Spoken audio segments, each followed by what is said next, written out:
시편 18편 16절에서 29절까지의 말씀 보겠습니다. 시편 18편 16절에서 29절까지입니다.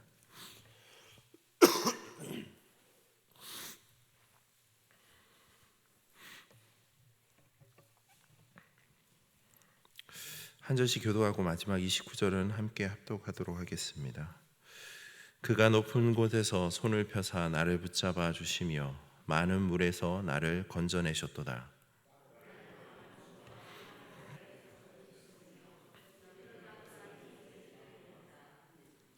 그들이 나의 재앙의 날에 내게 이르렀으나 여호와께서 나의 의지가 되셨도다.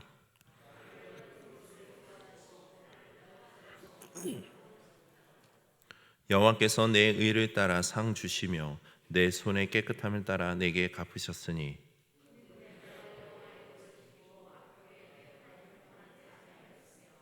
그의 모든 규례가 내 앞에 있고 내게서 그의 율례를 버리지 아니하였음이로다.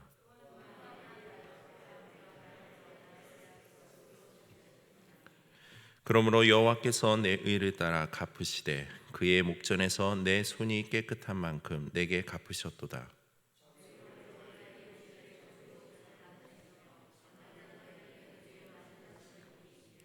깨끗한 자에게는 주의 깨끗하심을 보이시며 사악한 자에게는 주의 거스르심을 보이시리니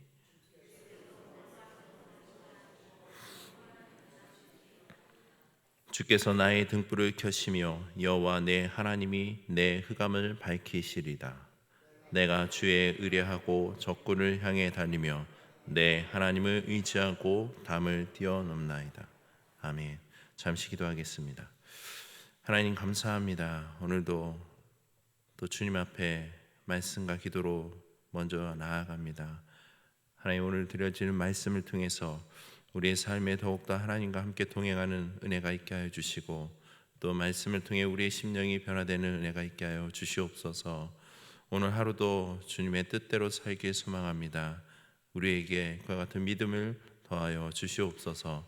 감사드리며 예수님의 이름으로 기도드립니다. 아멘. 본시는 다윗이 어린 목동 시절 때부터 또 이스라엘의 새로운 왕으로 부르심을 받고 또 등급한 후에 왕으로서 이스라엘을 강대국으로 세우기까지 겪었던 수많은 일들과 그 속에서 하나님의 구원의 그 역사의 은혜를 회상하며 하나님께 찬양한 시라 할 수 있습니다. 무엇보다 본시에서 다윗은 승리의 근원 되시는 그 하나님의 깊으신 신뢰와 또 구원의 확신을 고백하고 있습니다. 사실 다윗의 삶을 보면요, 결코 순풍의 삶이라 할 수는 없습니다. 그의 삶은 수많은 대적들과 그들과의 싸움으로 파란만장한 삶의 연속이라 할 수 있습니다. 그런 그의 삶의 순간마다 만약 하나님의 그 돌보심과 은혜의 손길이 없었다라면 그는 이스라엘 왕은 물론이며 그의 생명마저도 부지할 수 없었을 것입니다. 그러기에 다윗은 그러한 하나님의 구원의 그 은혜를 너무나 잘 알기에 지금 감격스러운 그 마음으로 하나님을 향해 찬양하고 있는 것입니다. 이에 대해서 다윗은 17절에서 19절까지 해서 자신이 받은 구원에 대해 객관적으로 묘사함으로 하나님이 어떤 분이신지를 분명 깨달아 알고 있음을 나타내고 있습니다. 특히 다윗은 17절을 통해서 하나님께서 누구에게 의해서 자신을 구원하셨는지에 초점이 맞춰져 있습니다.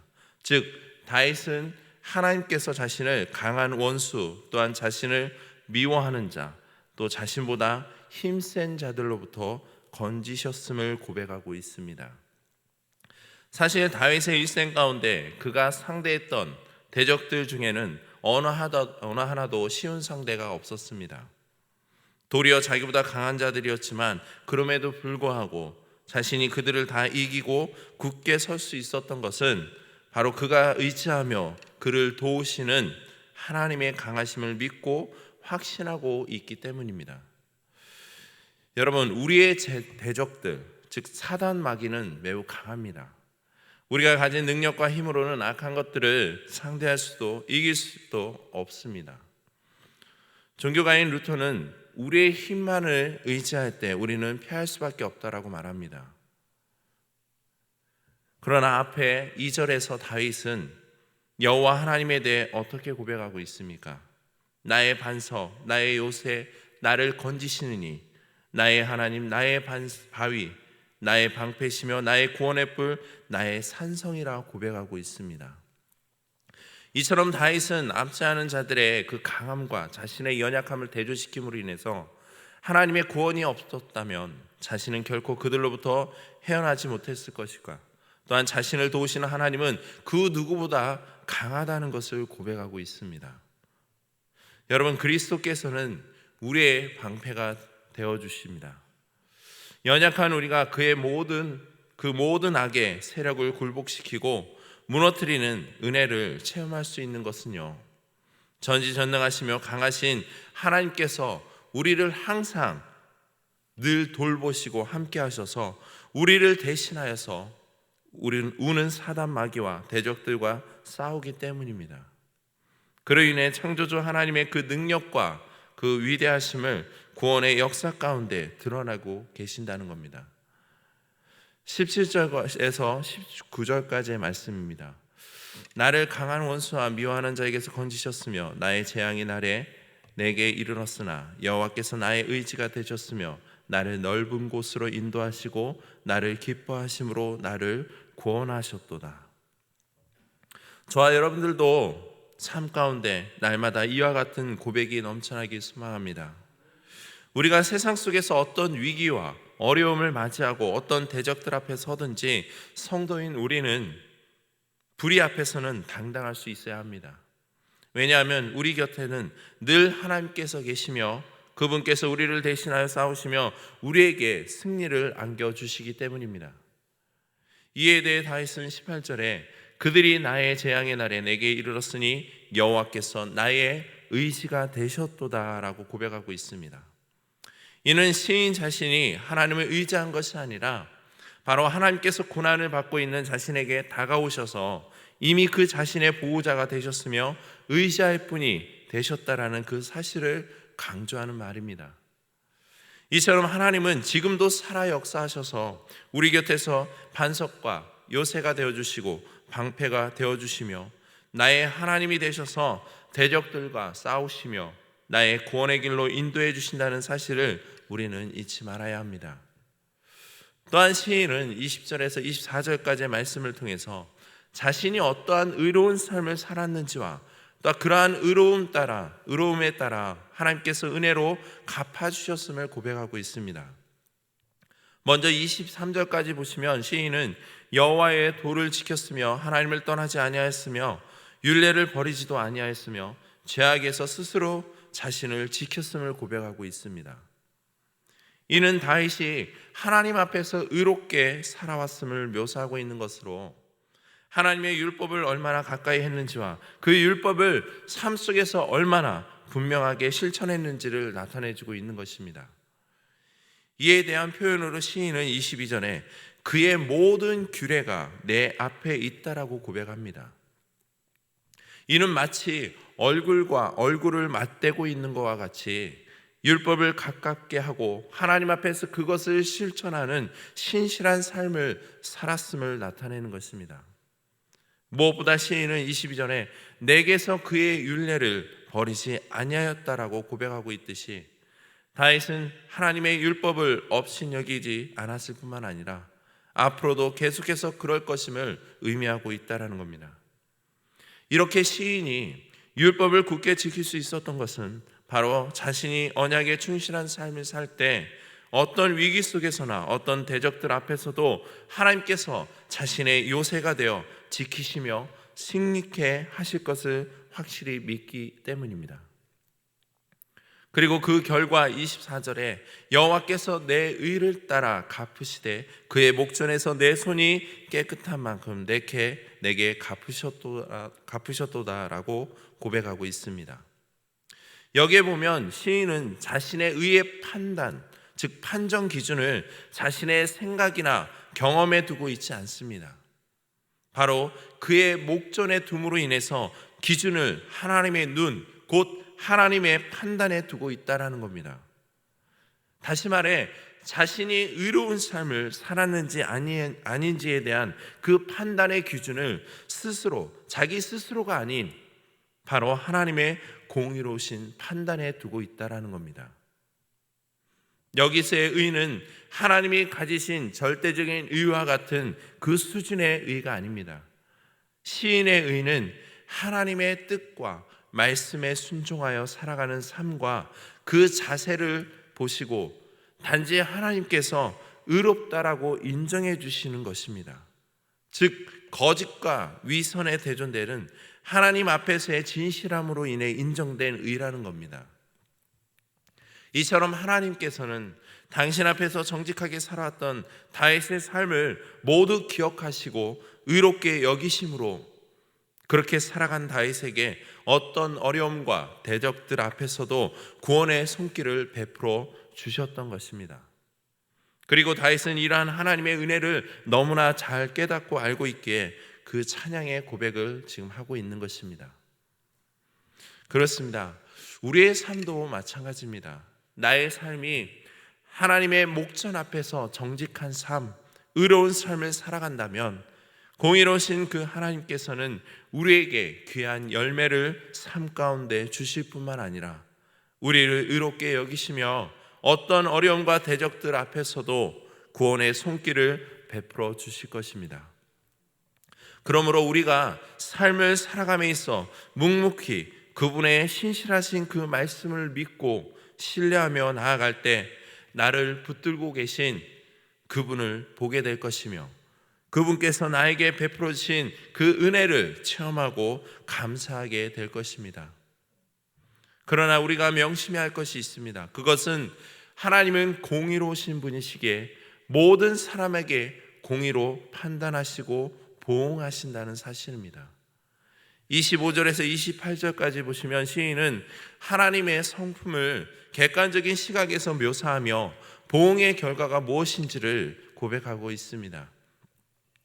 먼저 24절까지 보시면 하나님께서는 의를 지킨 다윗 자신에게 행한 그 의를 따라 상 주심과 25절 이하로는 자비를 베푸실 것과 더불어 당신의 그 깨끗하심과 곧 거룩하심을 나타내 보이사 공고한 백성들을 구원해 주실 것이라고 고백하고 있습니다. 반면에 악인을 향해서는 거룩하신 하나님께서 그 사악한 자들에게 대하여 거스르심, 즉 그들과 싸우시며 괴롭게 하신다는 겁니다. 또한 교만한 자는 모든 것을 살피시는 하나님께서 낮추실 것이라 고백하고 있습니다. 이처럼 행한 대로 보응을 받는 것, 심은 대로 거두는 것, 이것이 바로 하나님께서 정하신 법칙입니다. 그리고 이러한 법칙에는 그 누구도 예란 없습니다.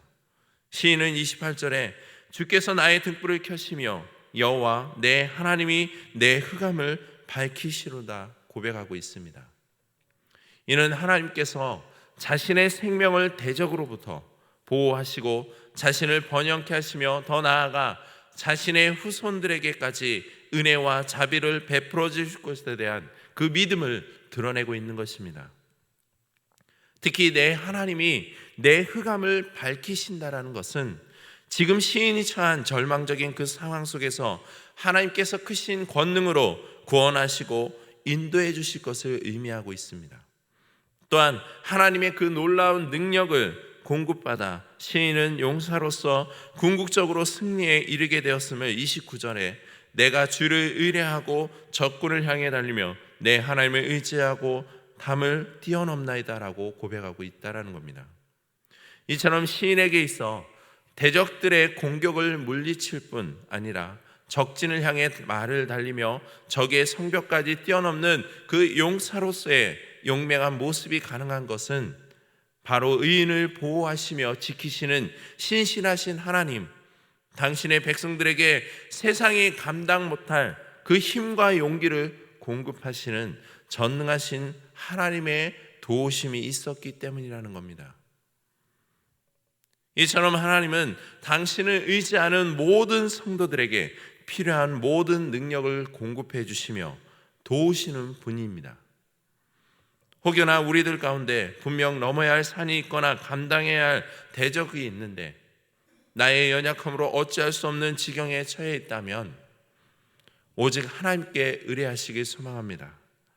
그럼 우리에게 능력을 공급해 주실 것이며 우리를 힘들게 하던 모든 문제, 어려움들이 하나님 앞에서 아무것도 아니라는 그 사실을 우리는 깨닫게 될 것입니다. 성도 여러분, 오늘 다윗은 승리의 근원 되신 하나님께 깊은 신뢰와 구원의 확신을 고백하고 있습니다. 하나님은 강하십니다. 그리고 그분은 자신을 의지하며 의로운 삶을 살아가는 자들에게는 반석과 요새, 방패가 되어주셔서 어떤 어려움 속에서도 보호해 주시며 대적들로부터 지켜주심으로 구원의 손길을 베풀어 주시는 분이십니다. 또한 당신을 믿는 자들에게 불가능을 가능케 하는 능력을 부어주심으로 어떤 것도 능히 감당케 해주실 것입니다. 저와 여러분 모두가 바로 그러한 하나님을 붙들고 의지하길 소망합니다. 그럴 때 하나님은 우리의 믿음을 더욱더 견고하게 세워주시며 아무리 강한 대적들 앞에서라도 강하고 담대하도록 우리를 세워주실 것입니다. 이러한 은혜가 바로 오늘 하루 저와 여러분들의 그 삶 가운데 체험되게 주님의 이름으로 축복드립니다. 아멘. 우리 이 시간 기도하실 때 오늘 말씀을 기억하시면서 나 자신이 하나님의 자녀로서 의로운 삶을 살아갈 수 있는 믿음이 넘쳐나도록 어떤 어려움과 대적들 앞에서도 떨지 아니하고 강하고 담대함으로 주님이 주신 그 능력에 힘입어 맡겨진 사명을 각자의 삶의 터전에서 잘 감당할 수 있도록 그래서 하나님의 의를 드러내는 삶이 될 수 있게 해달라고 기도하시고